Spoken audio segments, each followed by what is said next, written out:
नमस्कार, आप देख रहे हैं खबर उत्तराखंड। मैं हूं आशीष तिवारी। उत्तराखंड में पहली बार अपना दिव्य दरबार लगाकर बाबा धीरेन्द्र शास्त्री अभी चर्चाओं में आए ही थे कि ठीक उसी दौरान उत्तराखंड में राहुल गांधी की एंट्री ने बाबा के दरबार से पनपी टीआरपी का रुख मोड़ दिया। कहां तक बाबा के बाबर और रकबर वाले बयान को लेकर माहौल बनना शुरू ही हुआ था कि केदारनाथ में राहुल के पहुंचने से चर्चाओं का रुख बदल गया। राहुल गांधी 3 दिन के केदारनाथ दौरे पर पहुंचे तो इस कार्यक्रम को बेहद गोपनीय रखा गया। यहां तक कि पूर्व राष्ट्रीय अध्यक्ष को लेकर कांग्रेस का जो अपना प्रोटोकॉल है उसे भी दरकिनार किया गया। एयरपोर्ट पर राहुल गांधी को रिसीव करने के लिए किसी बड़े नेता की ड्यूटी नहीं लगाई गई।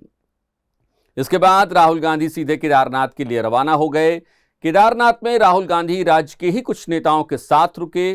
राहुल गांधी ने बाबा केदार के दर्शन किए, आरती में शामिल हुए, दर्शन को पहुंचे लोगों से मुलाकात की, लोगों को चाय बांटी। इसके साथ ही केदारनाथ में भंडारा भी करा दिया।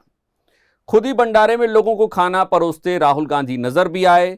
राहुल के इस दौरे पर बीजेपी की प्रतिक्रिया भी आई।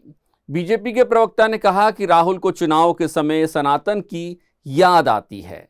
वैसे आपको राहुल गांधी और केदारनाथ का एक और दौरा याद कराते हैं। केदारनाथ में जून 2013 में एक बड़ी आपदा आई थी और केदारनाथ धाम को खासा नुकसान पहुंचा।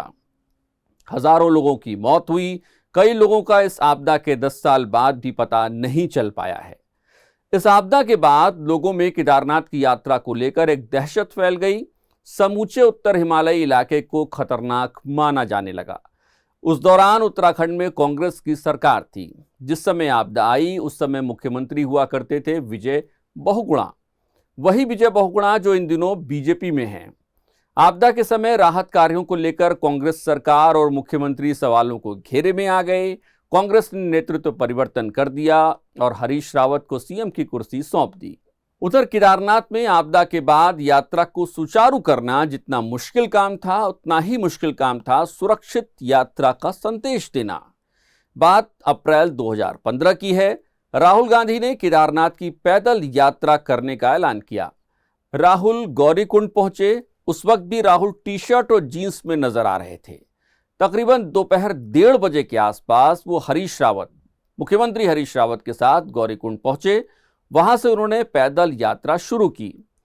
तकरीबन 5:30 बजे के आसपास राहुल गांधी 11 किलोमीटर की यात्रा पूरी कर लिंचोली पहुंच गए। राहुल गांधी ने लिंचोली में मीडिया को एक बयान जारी किया और केदारनाथ की यात्रा को सुरक्षित बताते हुए लोगों से अधिक संख्या में केदारनाथ आने की अपील भी की।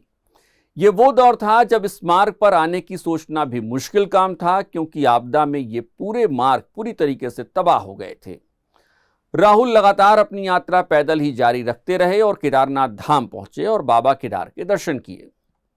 वैसे उसके बाद केदारनाथ धाम में आने वालों का सिलसिला तेजी से शुरू हो गया। पीएम मोदी राहुल के इस दौरे के तकरीबन 2 साल बाद 3 मई 2017 को केदारनाथ पहुंचे।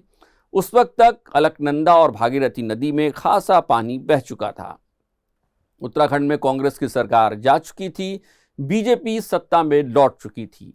पीएम मोदी ने पीएम बनने के बाद अपने इस पहले दौरे में केदारनाथ के लिए 700 करोड़ की योजनाओं का शिलान्यास और लोकार्पण किया था। हमने बात शुरू की थी बाबा बागेश्वर धाम सरकार के उत्तराखंड दौरे से, तो अंत में एक बार फिर उनका ही जिक्र। दरअसल बाबा बागेश्वर भी केदारनाथ के दौरे पर पहुंचे थे, लेकिन उनका यह दौरा जल्द ही विवादों में आ गया।